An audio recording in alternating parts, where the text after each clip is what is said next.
Martin Luther King, de Gabriela Bauerfeld. Em 1929, nasceu Martin Luther King. A casa de Martin era cheia de amor e harmonia.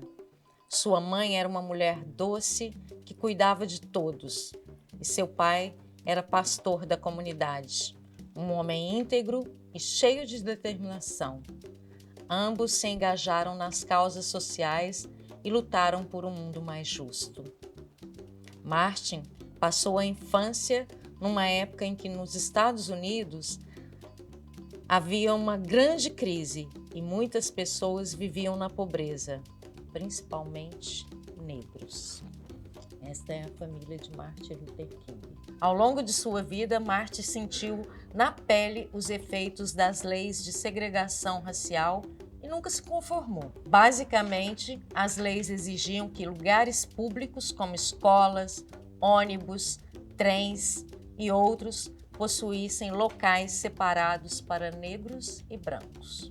Seus pais o incentivaram a não concordar com esse regime, mesmo que tivessem que ceder à segregação.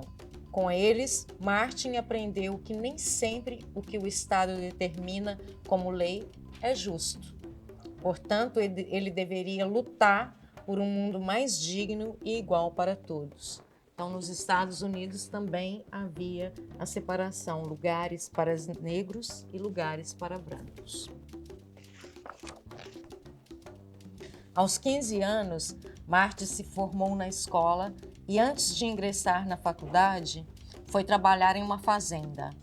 Lá, brancos e negros viviam juntos e essa experiência marcou sua vida, pois ele percebeu que era possível um sistema justo para todos. Em 1944, Martin entrou para a universidade e quis debater questões raciais e religiosas. Em 1948, foi para o seminário teológico e lá mergulhou na busca por respostas sobre como eliminar as injustiças sociais. Em 1951, ele foi aprender sobre lutas pacifistas. Em 1954, foi ordenado pastor no estado do Alabama e no ano seguinte recebeu o doutorado em teologia pela Universidade de Boston. A ida de Martin para Boston mudou também sua vida pessoal. Foi lá que ele conheceu o grande amor da sua vida. Era cantora, inteligente e engajada em causas sociais semelhantes à de Martin. Depois de um ano, eles se casaram. O casal teve 4 filhos. Martin assumiu a liderança da Igreja Batista de Dexter. Assim, ele e Corita, sua esposa, decidiram viver no Sul, enfrentando a segregação e o racismo. Nesse período, Martin se envolveu ainda mais com associações que defendiam os negros e lutavam por direitos iguais. Cada vez mais, pessoas apareciam para ajudar os seus discursos. Numa dessas associações, Martin conheceu Rosa Parks, mulher inteligente e que lutava pelos direitos de forma pacífica. Em certa ocasião, Rosa se negou a ceder seu assentamento no ônibus para um homem branco, e essa simples atitude de protesto provocou sua prisão. Martin e outros líderes da comunidade sabiam que estavam na hora de começar uma resistência mais eficaz à política de segregação. Quando Rosa Parks saiu de seu julgamento, em que foi condenada a pagar uma multa, os líderes do boicote perceberam que o protesto deveria continuar. Então, para organizar o movimento, criaram uma associação para o progresso. A batalha não foi fácil. Durante um ano, muitas pessoas dependeram de caronas, usaram bicicletas ou andaram a pé.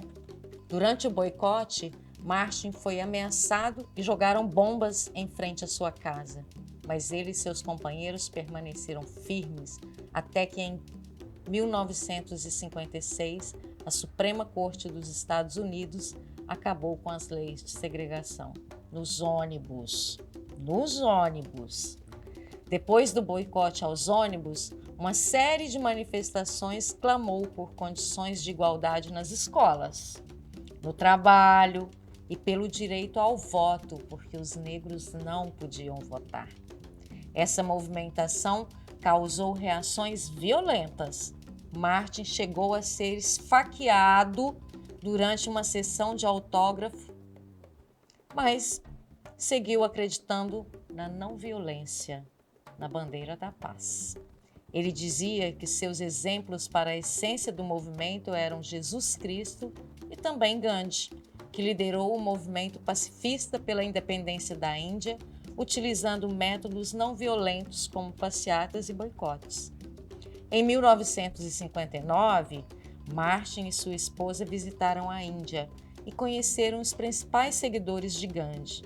Depois dessa experiência, Martin afirmou: "Estou mais convencido do que nunca que o método de resistência não violenta é a arma mais potente disponível para as pessoas oprimidas em nossa luta pela liberdade e pela dignidade humana." A defesa que Martin fazia de movimentos pacíficos foi importante no momento em que surgiram nos Estados Unidos outros líderes, como Malcolm X, um dos maiores defensores do nacionalismo negro. Ele tinha ideias parecidas com as de Martin, mas seus métodos eram diferentes. Com falas muitas vezes agressivas, Malcolm teve grande importância na luta negra, mas Martin não se associava a ele, pois era defensor ferrenho da paz. Entretanto, os dois não eram inimigos. Em alguns pontos, suas histórias se cruzavam, mesmo que não tivessem atuado juntos. Foi o que aconteceu em Selma, quando Malcolm, ao saber da prisão de Martin, viajou até a cidade com a intenção de amedrontar os policiais locais que sabiam que, ao contrário de Martin, ele revidaria com força. A história de Malcolm X também se tornou conhecida mundialmente.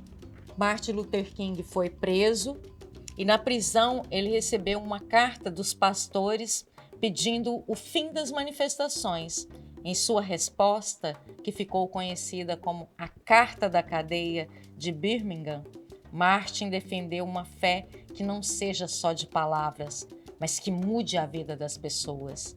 Ele foi solto depois de 8 anos de prisão. Martin seguiu sua missão em unir a nação, mesmo diante de todas as ameaças e dificuldades.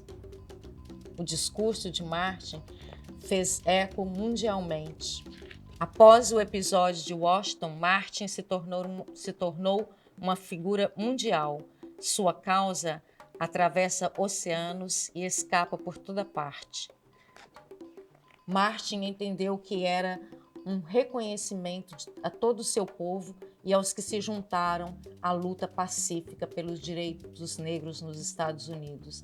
Afirmou que era muito bom estar no topo da montanha e receber honrarias, mas que já estava na hora de voltar para o vale e seguir em frente uma batalha por aqueles que, devido a tantas privações, perderam seus sonhos e suas esperanças. Vou encerrar com a principal frase de Martin: "Eu tenho um sonho de que meus 4 filhos viverão um dia em uma nação onde não serão julgados pela cor da sua pele, mas pelo teor de seu caráter."